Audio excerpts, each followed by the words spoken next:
Newman and my wife Beverly here tonight. I'm a big fan of the Commemorative Air Force and particularly the Inland Empire chapter because you guys do so much good to preserve our history. And if we don't have organizations like this, it'll all go away. And I'm just very pleased and honored to be here. I spent 10 years in the United States Marine Corps. I'm what they call a Mustang in that I was originally an enlisted Marine, was in a PFC and a howitzer battery at Camp Pendleton, and I took the test to become a Marine Aviation Cadet. And as most of you probably know, the Navy trains Navy pilots, Marine pilots, and Coast Guard pilots. Because of the differences in the type of flying that those military folks do on active duty, the pipelines differ after basic training. As an example, the Coast Guard guys don't do carrier qualifications, but the Marines and the Navy do. I had a very, very interesting career. Went from throwing powder bags into a 105 millimeter howitzer to driving a Corvette from Lido Island out to El Toro every day to fly some pretty neat equipment. And we're going to talk about that today. My favorite airplane was the F-8 Crusader. It's some of you may be familiar with. I want to first, since you're a historical organization, I think it's important to cover the manufacturer, which was Chance Vought Aircraft Company. Now, a lot of people, including myself, at one time thought that there were two guys, Chance and Vought, were their last names, that created that airplane company. But that's not true. It was one guy whose name was Chauncey Vought, and his nickname was Chance. So they called it the Chance Vought Aircraft Company. Chance was born in 1890 and got an engineering degree and formed the Chance Vought Aircraft Company. He died at the age of 40 in 1930, but he had developed a relationship with the Navy in supplying observation planes. There were single-engine seaplanes that were launched off of Navy ships with a catapult and then recovered by landing alongside the ship, and then they would crane them aboard. This is in the days before the aircraft carrier. I've also been kind of fascinated by the creativity of the Vought engineers. In World War II, they also built the F-4U Corsair, which was a highly successful fighter in the Pacific theater. And one of the reasons that they couldn't bring it aboard aircraft carriers because it had a 2,000 horsepower, I've forgotten how many, anybody remember how many cylinders a Corsair had? 14 to start. 14. Oh yeah, it was a double. Yeah, it was. Yeah, exactly. Swinging about a 13.5-foot prop, and as you know, that aircraft carrier landings are fairly violent, and the Navy was very concerned about the prop hitting the deck because it was sat a little bit too low. So the engineers went to work, and they installed an inverted gull wing on the Corsair. And what that did was it brought the inner portion of the wing down closer to the carrier deck so they could put the landing gear on that section of the wing, keep it fairly small, didn't have to be real long, because the longer it is, the more beefy it has to be able to sustain the landings. And also, when you have a very long landing gear, you have to have a place to start. So they made a very short, strong landing gear and brought it out the bottom of that gull wing configuration. And they had the Corsairs on the carriers toward the end of the war. Before that, they were mostly ground-based at islands in the Pacific and flown by Marines. My first squadron skipper at El Toro in the Crusader was named Harvey Jensen, and he was one of those World War II Marines flying Corsairs with his best friend, who was John Glenn. And it was very interesting because When I was in his squadron, John Glenn came out to visit after his orbital flight. And it was very interesting. Harvey came up to me and said, okay, my friend John Glenn is here, and he's going to take one of our airplanes. He just wants to go out and do some aerobatics and so forth. I want you to be just kind of back in the background in case he has any trouble getting it started or anything else. And then when I've reserved an airplane for you, and after he takes off, I want you to take off and go out and watch him do the aerobatics, and if you can be of any assistance, you'll be there. And I thought, here I am. I'm a 23-year-old second lieutenant, and I'm chasing John Glenn. I'm going to help him out. But in any event, it all went very well. I was lucky enough, years later, I was head of a industry trade association based in Washington, D.C. And as a result of that, Bev and I were at the head table with then Senator Glenn. And I mentioned that we had met once before, and he acted as if he remembered it exactly and told me about it. I met his wife, Annie, and if you ever want to meet a nice guy, you need to meet a John Glenn, because you know, those original astronauts, those guys were rock stars. They had news trucks parked outside their houses 24 hours a day. They had fashion magazines were reporting what the wives were wearing and so forth. And all the wives became celebrities also, with the exception of Annie Glenn. And the reason was that she had a terrible speech impediment. And when John got so busy with being an astronaut, she was quite concerned about the fact that if something happened to one of her children, that she couldn't express it in making an emergency call to get them help. So she went to John and expressed that concern. And it never bothered him, the speech impediment.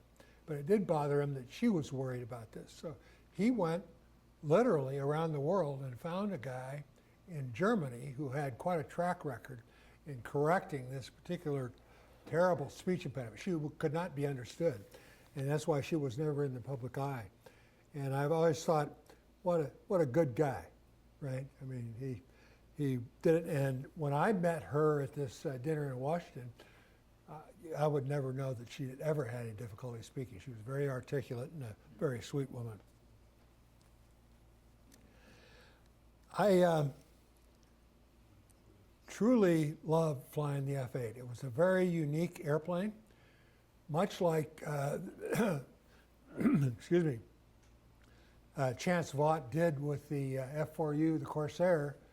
They did with the Crusader, because they went to meet a requirement that was written in 1952 for an airplane that could go 1,000 miles an hour, sustain 1,000 miles an hour in level flight.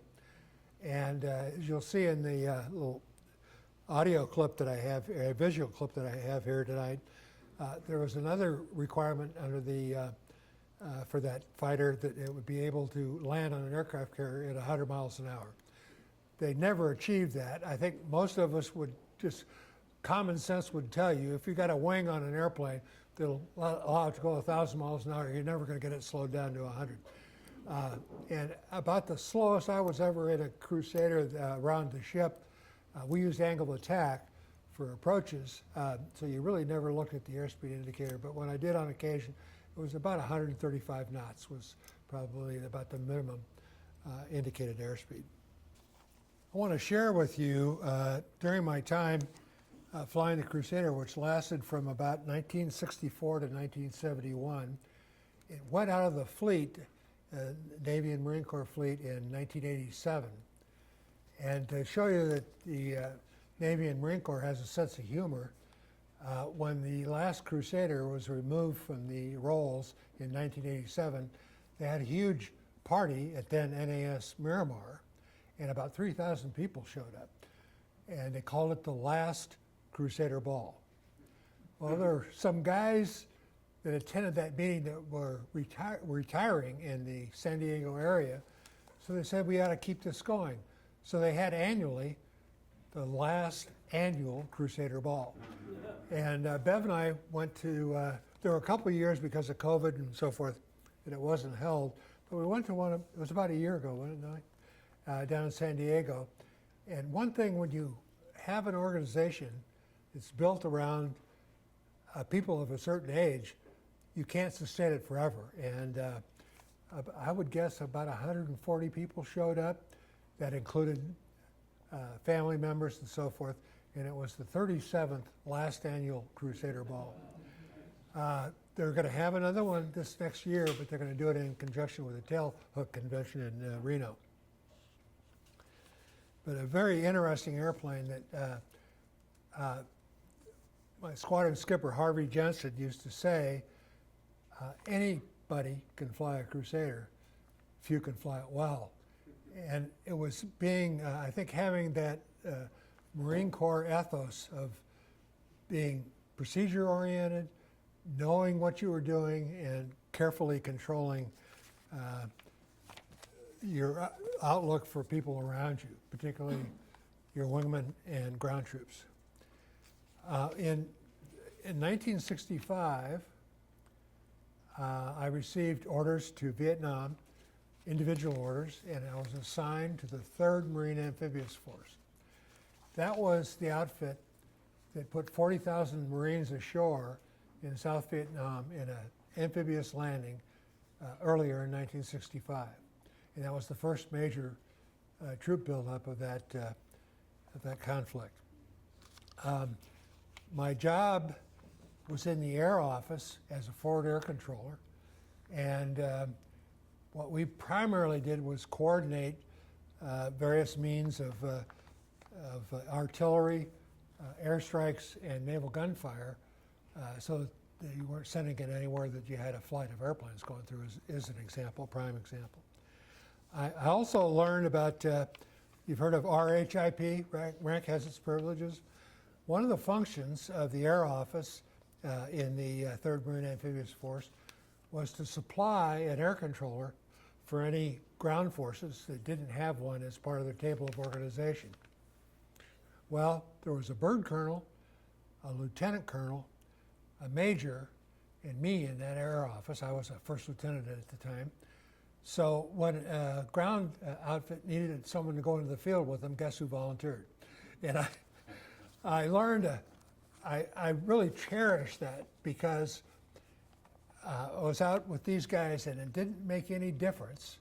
The fact that I was an officer and a squad leader was a Lance Corporal at E3. And there was an E5 sergeant that was also in the recon squad, but he wasn't in charge. It was this E3 who had experience. And I remember we went out, I think there were 9 of us, because this was what was called a reinforced squad. It had 2 automatic weapons in the squad, 2 Browning automatic rifles. So there was the normal squad of 7, 2 Browning automatic rifles, and myself, and I had a radio man. We walked for about 6 days into a very misnamed place called Happy Valley.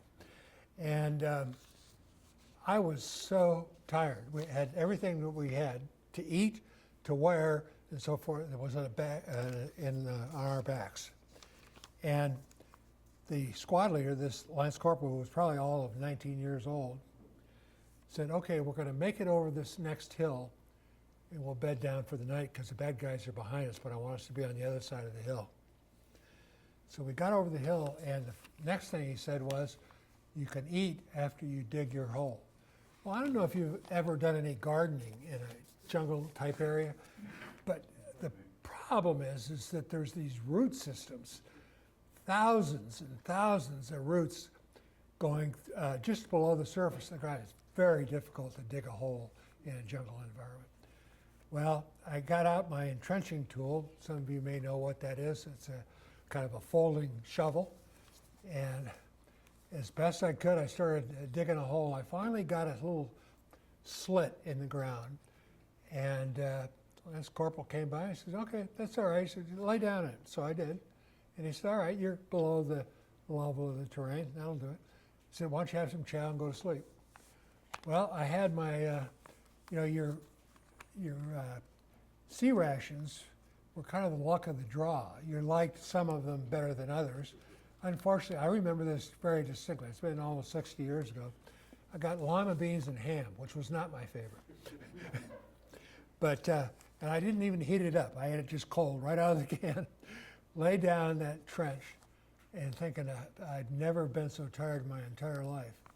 About 3 a.m., we were mortared, and I could hear the shrapnel going over the top of my head, but because I was below the level of the terrain, I was all right.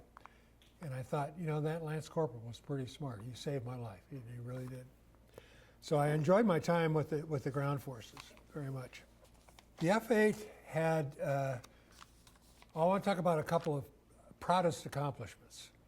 My second most proudest accomplishment is that I flew over 1,000 hours in the F-8 Crusader, single-seat airplane, and I have an equal number of takeoffs and landings in my logbook. Bravo.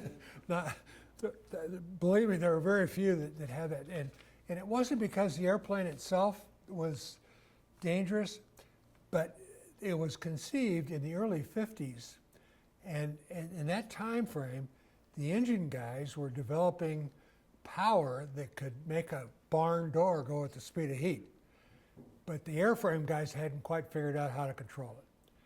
And so we lost a lot of airplanes from loss of control.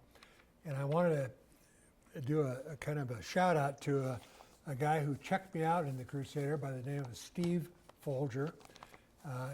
He's a great guy. He's still around. He lives in Laguna. Lost his lovely wife, Dagmar, here recently. But he was the best instructor I ever had in anything. You have the F-8 with single seat, no two-seat versions, and this is before the days of simulators. So your first and all subsequent flights are solo. You do have an experienced pilot, in this case it was Steve, in another airplane behind you so he could talk to you on the radio.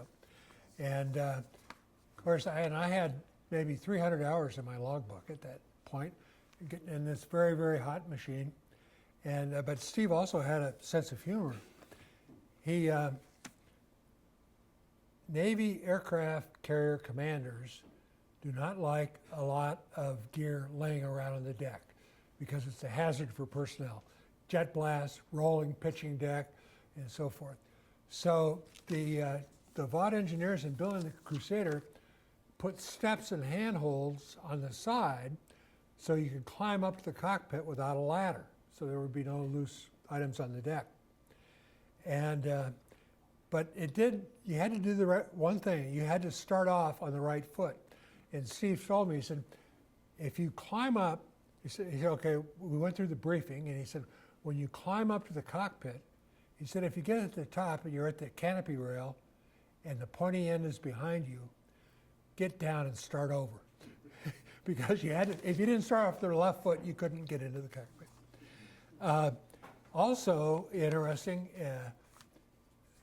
that we didn't use afterburner on the first two familiarization flights because the acceleration was pretty rapid, even in just basic engine. And that limit speed of 220 knots to have the gear up and the wing down came up fairly quickly with a neophyte pilot in the controls. So we made the takeoffs just in basic engine for the first two flights. For the third flight, Chance Vought, we don't see much of this these days, but in the 50s and 60s, manufacturers really marketed and presented their product. And a Navy commander by the name of Duke Windsor had flown a Crusader on a closed circuit out of the Patuxent River Naval Test Center, where he sustained 1,000 miles an hour in level flight. So they immediately, Chance Vought formed a 1,000-mile-an-hour club.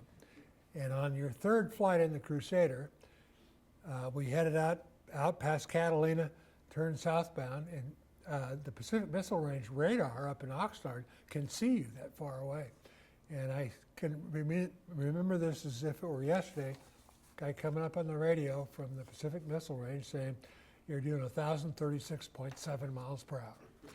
So when I got back I was met by the Chance Vought tech rep, and he gave me a lapel pin that said 1,000 miles an hour, which I still have today, by the way, and a plaque to go with it. The airplane itself, I thought, was a delight to fly. It had the best, are there any naval aviators in there? Oh, that's right, yeah. Yeah. It had the best balance between pitch and roll control of any airplane I've ever flown.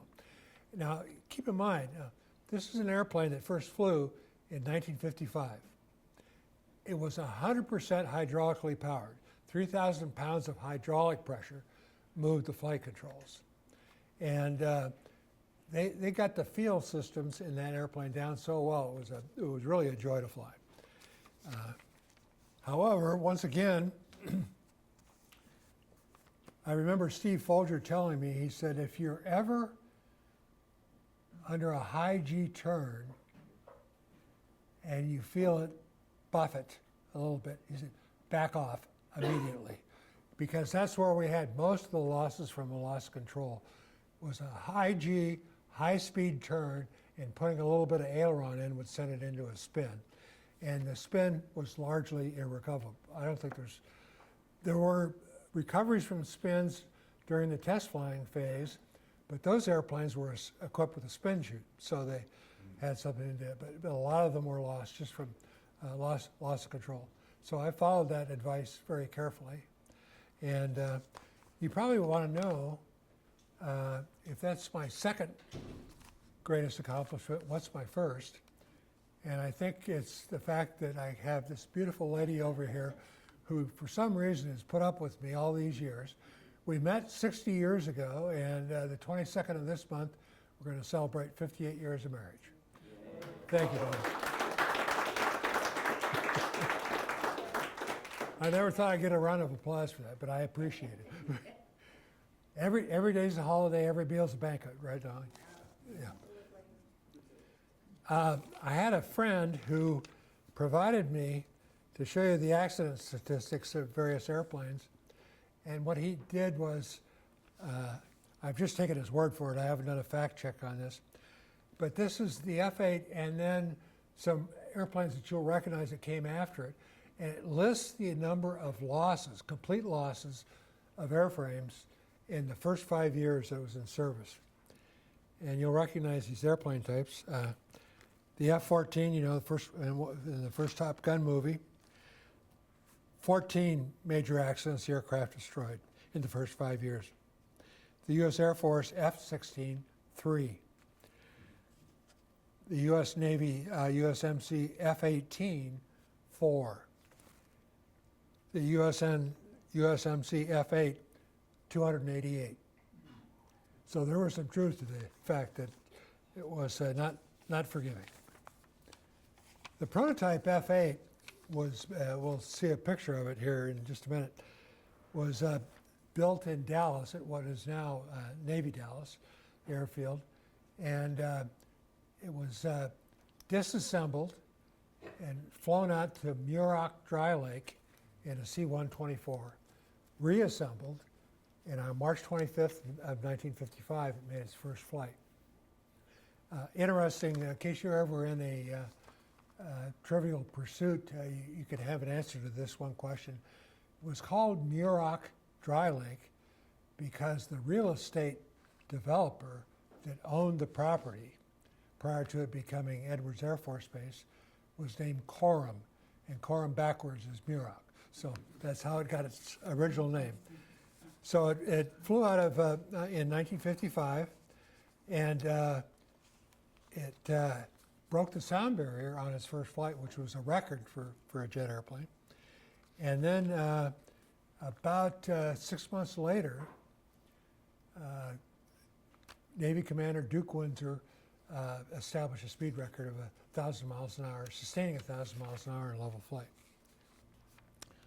I wonder, Phil, could we go ahead and start the, this is a brief video that tells you about about 10 minutes long, but talks about that Chance Vought had gotten a little bit of trouble in developing some jet fighters, including the F-7U, which was the F-8U's predecessor. and they can tell it better than I can. So, In September 1952, the Navy's Bureau of Aeronautics issued a request for proposal with specifications for a new fighter capable of both point and area defense of the fleet that would have folding wings, be easy to maintain, include machine guns or cannons, as well as missiles coupled with high maneuverability, and above all, be able to go supersonic in level flight. At the time, the Air Force's impressive Century series like the F-100, F-101, F-102, and F-104 were capable of supersonic flight almost as an everyday occurrence. In contrast, naval aircraft rarely exceeded the performance of their land-based contemporaries due to seaborne aircraft being heavier, in part due to their sturdier landing gear and fuselage strengthening that added additional weight. Regardless, the Navy wanted a carrier-based day fighter capable of Mach 1.2 at 30,000 feet and Mach 0.9 at sea level, a 25,000 foot per minute climb rate, but with only a 100-knot landing speed. Vought was one of 8 manufacturers that included McDonnell, North American, Douglas, Convair, Lockheed, Grumman, and Republic in the running to win the contract. Of these, only Douglas, Grumman, and Vought had actual experience with carrier aircraft. Convair and Republic had absolutely none. In all, some 20 different fighter designs emerged, some examples being a modified F-3H Demon from McDonnell, a pre-Phantom. North American offered its FJ-5 Super Fury, a navalized F-100 Super Sabre, and Grumman proposed its Super Tiger, an improved F-11F Tiger. Although Vought was one of the 3 with naval aviation experience, this requirement came only 2 years before the Cutlass ended service. It was still a new aircraft, and it was experiencing considerable difficulty. Based on its run of poor designs, it's rumored that the company's future was made clear to them by Chief of the Bureau of Aeronautics, overseeing naval aviation development, Rear Admiral Apollo Susek, who told them that if the next design wasn't a winner, Vought could kiss the Navy goodbye. Although there's no direct historical evidence that Rear Admiral Apollo Susek specifically warned the Vought company about the consequences, it was a very real consideration. With the company's future on their shoulders, the Vought team, led by John Russell Russ Clark, including Whit McCormack, Connie Lau, William Schulfield, and Fred Dickerman, went to work on their 4th fighter design, the V-383. Over the next 5 months, they went through numerous designs and redesigns that were sketched, scrapped, tweaked, considered, rejected, and modified. Finally, all the engineering and test data were put to practical use when in May 1953, the Navy's Bureau of Aeronautics, impressed with what they saw, told Vought that they had won the competition and were awarded a letter contract. The following month, they received the formal agreement to build 3 flyable experimental aircraft, a full-scale engineering mock-up, a static test specimen, and wind tunnel test models, with the Defense Department giving the project the designation XF-8U-1. In addition to the fighter proposal, the Navy was also interested in a photo reconnaissance aircraft version, the V-392, that would later develop as the F-8UIP or RF-8A. Most had expected another wild Vought creation, but with their fate hanging by a thread, they went down a more conventional path. Well, sort of. Remember, this was Vought. Although they discarded the tailless designs and the pancake fuselages, they did include some interesting gambles. Let me explain. Among the F-7U's many problems, its lousy visibility and sluggish low-speed handling topped the list, alongside brutal stalls and a jittery center of gravity. Due to its swept-wing design, which enhanced high-speed performance, and tailless layout, it had to maintain a 20-degree angle of attack during takeoff, necessitating an unusually gangly and heavy nose gear. However, such a steep angle of attack was far from ideal for carrier landings, where stability and visibility were crucial, making many pilots sweat every approach. Vaught's solution was inspired. From the start of the design process, Clark and the team had the idea to hinge the high wing at the rear spar so that it could be raised 7 degrees on takeoff and approach. The wing would be tilted up by a hydraulic piston with a pneumatic backup in case the primary system failed. This kept the wing at the desired high angle of attack, while the fuselage and cockpit were effectively lowered, giving the pilot a good forward field of view. This two-position variable incidence wing was to become the hallmark of the future F-8U. At the first sight of the F-8U with a raised wing, how many of us thought the machine looked broken? An added advantage of this setup was that there was no need for the lanky and ultimately weaker assemblies of the F-7U or even the A-4D Skyhawk nose gear. Another advantage of the raised wing was that it added to aerodynamic braking. However, it didn't need much help, considering that it had a huge belly speed brake that swung down directly below the fuselage, which was to become the bane of any inattentive Crusader pilot if they forgot to raise it prior to landing, something that many pilots managed to do, irrespective of experience, earning a chat without coffee with the CO and the scorn of the maintenance crews. To further reduce the takeoff and approach speeds, the entire leading edge of the wings and the ailerons were interconnected in such a way that they could be simultaneously lowered by 25 degrees when the pilot engaged the wing positioning handle in the cockpit. This increased the wing's effective curvature, or camber, providing more lift at low speed. These droop ailerons, which were kept inboard of the wing fold line so that the control linkages would remain less complex, were known as flaperons. There were also two small landing flaps made of magnesium and positioned immediately next to the fuselage, but when retracted, merged with the aluminium droop ailerons. Once the aircraft was airborne, the wing was lowered, and all the control surfaces were returned to the normal in-flight position. The wings had a moderate 42-degree sweep and a 5% anhedral droop to improve lateral stability. A dog-tooth notch at the wing fold extended slightly in front of the inner portions. This small discontinuity improved yaw stability at high speeds by generating a vortex to stabilize airflow. The end of the wing could be hydraulically folded in the upright position for storage, and there were no control surfaces except for the drooped leading edge. Interestingly, a few enterprising pilots attempted to take off with the wing still folded, with a few succeeding. In 1960, a pilot flying an F-8U-1 was the first to take off with wings still folded and fly around for around 24 minutes before landing, and he wouldn't be the last. When it came to the power plant, Vought wouldn't go timid. At the time, they were still part of United Aircraft Corporation, where Pratt & Whitney was the largest division. This gave Vought an inside track on Pratt & Whitney's model JT3, the prototype of what would become the J57. Clark and his team recognized the J57's potential as its thrust-to-weight ratio and fuel consumption met their design requirements.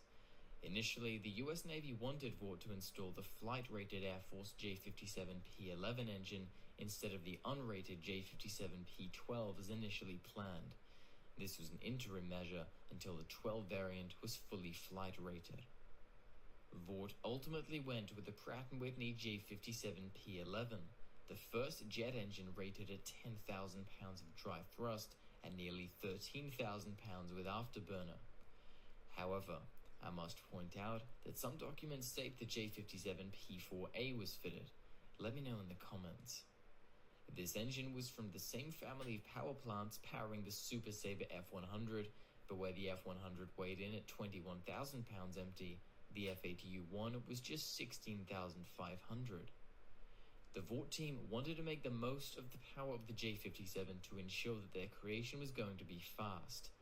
Although the Crusader was built primarily of aluminium alloy, the engineers also embraced the advancements in metallurgy by building 25% of the fuselage from an exceptionally lightweight, heat-resistant magnesium alloy. Then there was titanium, which was, at the time, God's gift to aviation. 40% lighter than steel, strong, able to resist temperatures up to 1,660 Celsius, and virtually rust-proof. A real game-changer for naval aircraft where salt water would make short work of a lesser metal.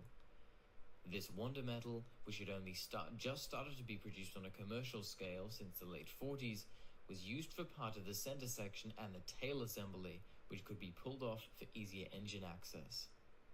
Speaking of the tail, The tailplane was an all-moving affair that pivoted as a single piece, with a Stinger-type arrestor hook retracted flush into the fuselage under the tail section.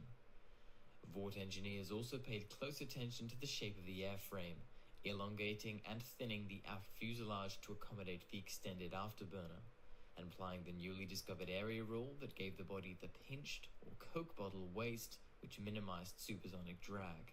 But she was no delicate flower. While the wing was immensely complex and functional, it was also enormously strong. The airframe was rated at 6.4 Gs positive and 3.0 Gs negative, according to the official figures in the pilot's manual. Although these figures were definitely on the conservative side, military requirements dictated that an airframe be tested to 1.5 times the design limit. This meant that the Crusader could withstand up to plus 9.6 and minus 4.5.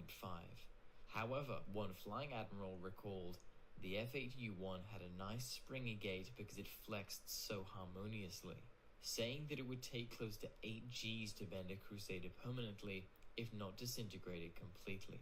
The Crusader was fitted with numerous unique bits of kit, including the RAT, or ram air turbine, installed on a hinged panel on the right side of the forward fuselage. The RAT provided emergency hydraulic and electrical power. It has been said that it saved many aircraft during the F-8's long career.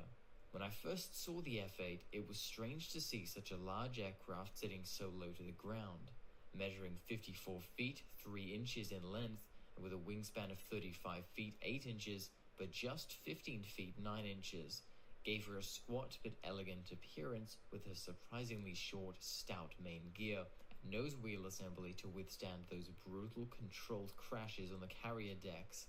I read that the F-8 had a tendency to be landed on its nose wheel, which may be why the Navy went to a solid hub nose wheel.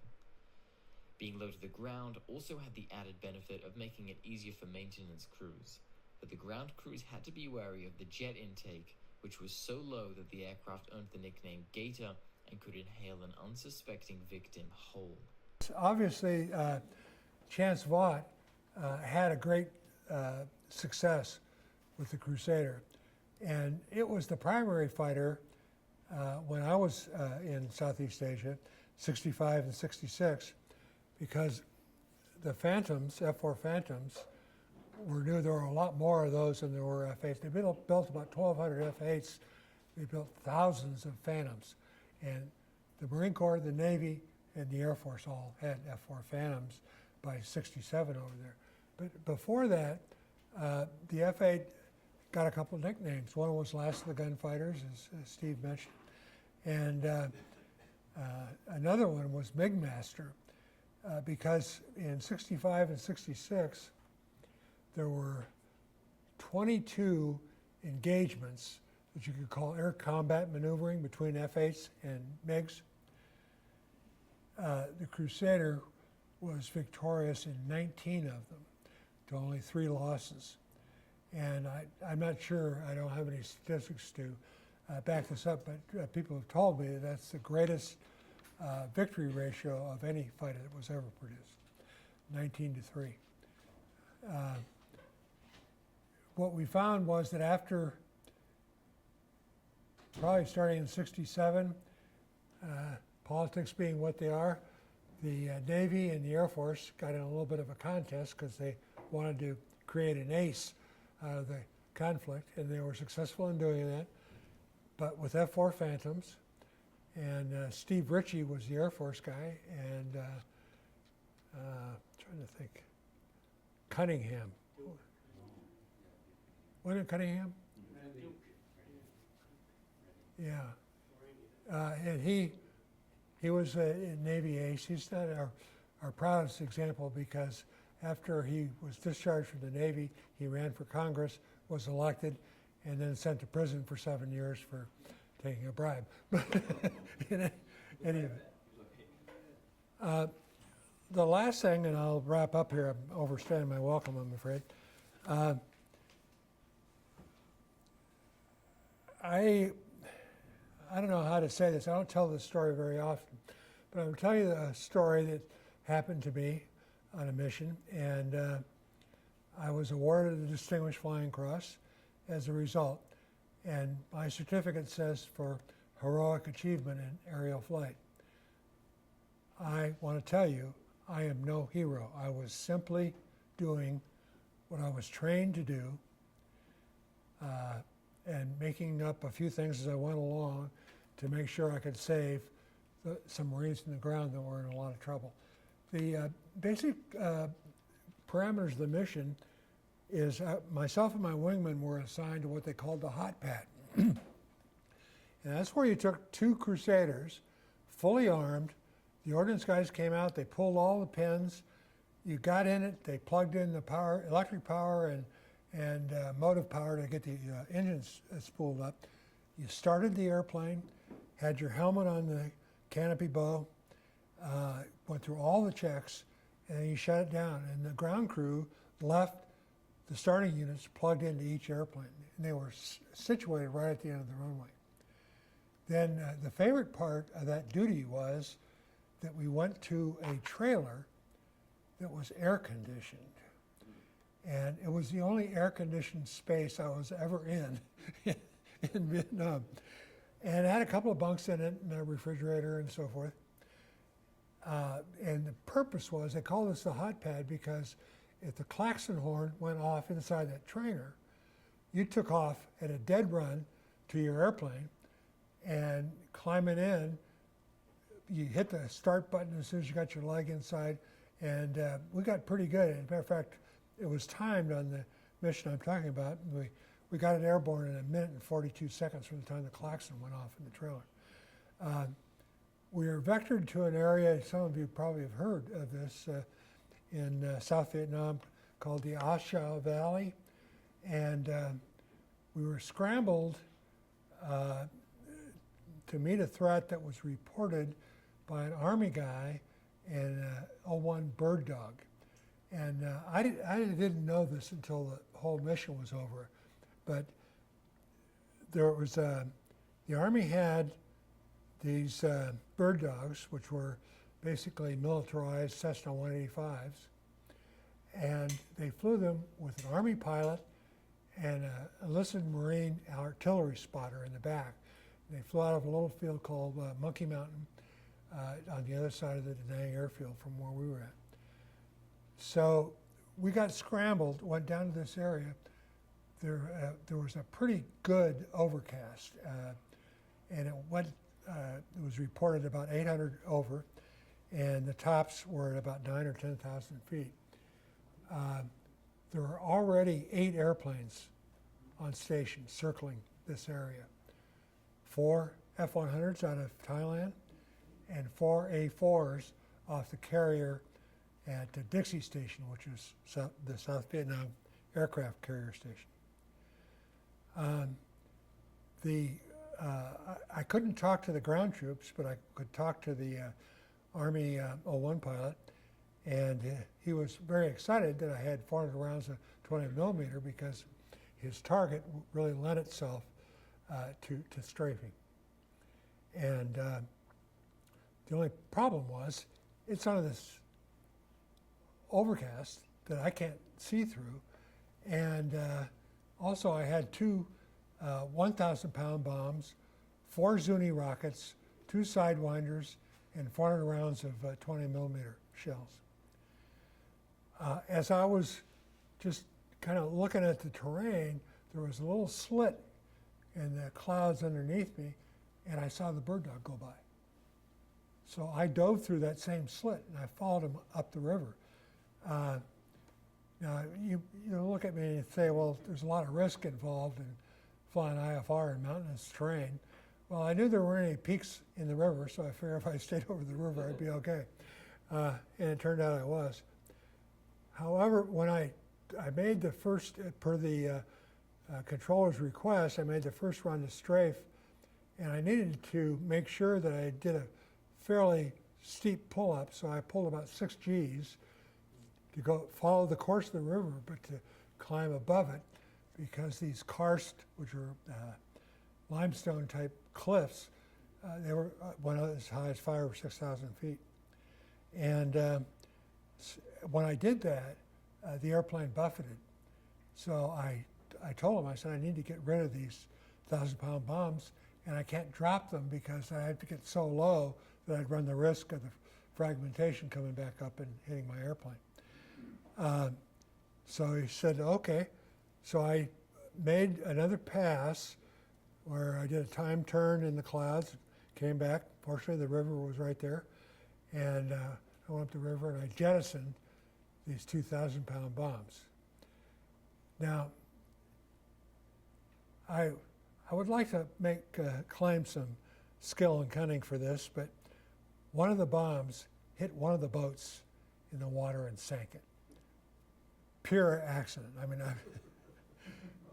and not only that, I mean, the ordnance people weren't too happy with me because the only way to jettison the bomb was to jettison the rack that it fit on also. So the bomb went down inert, and the sheer weight of 1,000 pounds coming down from 1,000 feet sunk one of the boats. What started all this was a call. The Army bird dog pilot was talking to some Marine ground forces, and it was again a reconnaissance patrol that had come across some guys in black pajamas and pointy straw hats moving supplies up from the river where these boats were and onto a trail that led to a roadway that was part of the Ho Chi Minh Trail. And so he was trying to get the 8 airplanes that were already orbiting down there, then he wanted to get me down there, which I did because I found that by going through that slit, pulling up, and using the turn and bank indicator to do a standard rate turn with a very high nose attitude, that I could make a fairly small turn, come right back down the same path that I flew up on, and fortunately I made 6 passes, and on every pass the river was where it was supposed to be. In any event, the reason I was able to get so many details about this mission is this was in October of '66, and I was due to come home in November of '66, and I did. While I was in Okinawa waiting for transportation back to the States, I met one of the guys that was on that patrol. And he filled me in on what was going on from their point of view. So very interesting, but just doing what I was trained to do. And I was fortunately able, between the Zuni rockets and the guns, to open up a space off the side of the river where the Marines could establish a defensive position, and we got some helicopters in and extracted them, and they all survived.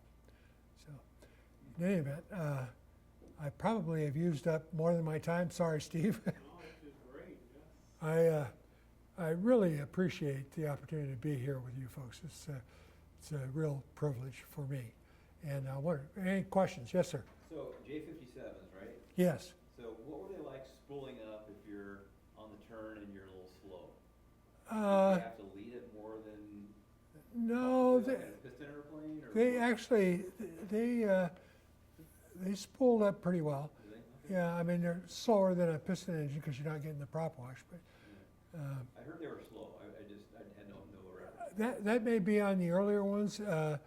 By the time I got to Da Nang and I was flying the E model, and that was a J-57 P-20, so it was a fairly advanced. It had, I think I'm accurate on this, it had 12,000 pounds of thrust and basic engine and 18,000 pounds with the afterburner. Thank you. Sure. Anything else? Anybody? Well, thank you very much, folks, and thank you for all you do.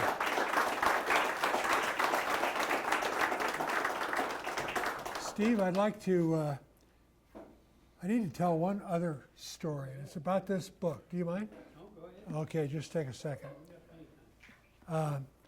When Bev and I were attending these last annual Crusader Balls, about 20 years ago, I met a guy from France by the name of Chris Monnier.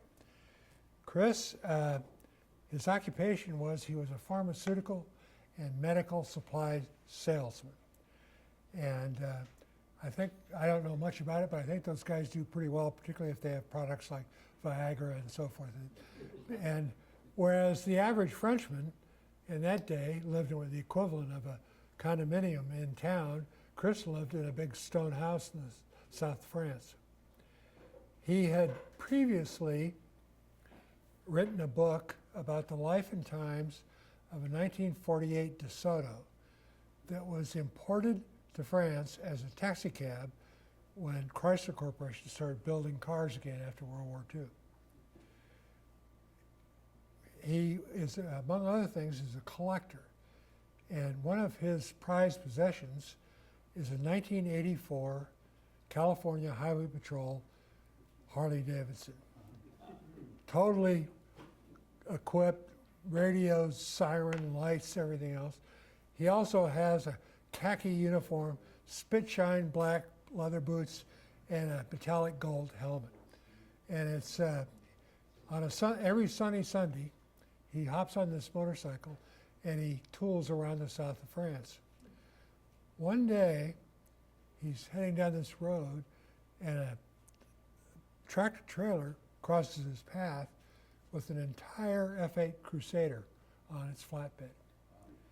Now the backstory to that is when it went out of the U.S. fleet, the United States either gave or sold to France enough Crusaders to outfit 2 squadrons because the French had ordered a Dassault French manufactured fighter called the Rafale, but it wouldn't be ready till the year 2000. So this is about, this is the year 2000, and they're hauling these former U.S. Crusaders that were operated by the French Navy down the road, and they were going to melt it down and take out its titanium and magnesium and aluminum. So Chris follows it on his motorcycle and to the wrecking yard where they're going to recycle all this metal, and he cuts a deal with the owner of the yard to buy the airplane, the whole airplane, and if the guy will haul it and put it in his yard in the south of France. Well, he's a very convincing guy. He got it done. He worked on it for a long time and got it in pretty good shape, but it might have been his wife and his neighbors decided that maybe a 55-foot fighter is not a suitable lawn ornament. And so what he did was he had from the cockpit aft, or from behind the cockpit aft, cut off and hauled away. And he took Chris is a very bright guy. He's not an engineer, he's not a pilot, he just loves airplanes. He then wanted to restore the cockpit so it would act like a simulator. Well, it was very difficult to do. I mean, you've got 1950s gauges in there, and to make them work was a real challenge. So he got some expertise. They took pictures of the entire panel, and they made a flat screen instrument panel that replicated the original gauges, and they all worked. In other words, you could fly this cockpit and start it, fly it, everything. And he was, Chris is also a very guy that's dedicated to his task. At one of the Crusader reunions, he met a guy that was in Washington, D.C., and he was disposing of old equipment from the Navy, selling it at auction. And Chris asked me, he said, do you have a test unit for the pitot static system? That's what you hook up to the pitot tube and makes the airspeed work and the rate of climb and the altimeter and everything else. And the guy did. So Chris buys that and hooks it up to his cockpit. Now he's got all the pressure instruments working. He's got all of the electrical instruments working because they're replicated on this flat screen in the cockpit. And then he donated the cockpit to a fighter museum that's near his home. And it's on my bucket list. I'd like to see it someday. Anyway, end of my story. I would like to present, if I can, Steve, to you and your great organization here, a copy of Chris's book. It's out of publication now, but I had him sign it. He had one left. I signed it, got a few notes in it, and I hope it'll find a nice spot in your library.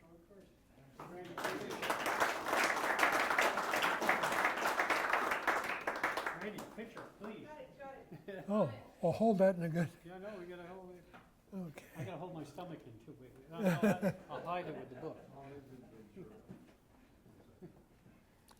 Tell me if it's a good spot. You're Not a good. good spot? Okay. On count of three, say F8. 1, F8? 2, 3. Oh. F-8. I can't count. Good.